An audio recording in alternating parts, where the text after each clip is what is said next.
আমাদের মহল্লা আমাদের নোংরা করলে হবে? সবাই তো এভাবেই ফেলে। সবাই ফেললেই তুই ফেলবি কেন? যা ডাস্টবিনে ফেল। আচ্ছা যাচ্ছি। চাচা দাঁড়ান দাঁড়ান, আমি আসছি, দাঁড়ান, আসুন।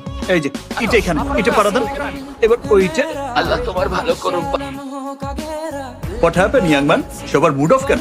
আর বলো না বাবা, সকালে হাঁটতে একটু পার্কে যাই, আজও গিয়েছিলাম। ছিনতাইকারী এসে চাকু ঠেকিয়ে ও সবকিছু নিয়ে গেল। ছিনতাইকারী ছিনতাই করবে, এটা তো ওদের পেশাগত অধিকার। তুই কি আমাদের সাথে মজা করছিস? মজা করছি না বাবা, আমি তো অনেক আগে থেকেই তোমাদের বলে আসছি, এত দূরে গিয়ে পার্কে হাঁটার দরকারটা কি? নিজেদের মহল্লাকে সুন্দর করে গোছালে তো পার্কের চেয়েও সুন্দর হয়, তখন তো মহল্লাতেই হাঁটাহাঁটি করতে পারবে। মহল্লা গুছানো তো আমাদের কাজ না, এটা তো সরকারের কাজ, সরকার করবে। চাচা, সবকিছুতেই সরকারের দিকে তাকিয়ে থাকলে চলবে না। আরে সরকার কি শুধু আমাদের এই এক মহল্লা নিয়ে পড়ে আছে? মহল্লা ছাড়াও তো সরকারের আরো অনেক ইম্পর্টেন্ট কাজ আছে, তাই না? তুই ঠিক বলেছিস, কিন্তু আমাদের তো স্থানীয় প্রশাসন আছে। তাহলে যাও কমিশনারের কাছে। ভাই, আগামী মাসের মধ্যে আপনাকেও মহল্লার রাস্তার কামের টেন্ডার জমা হইবই।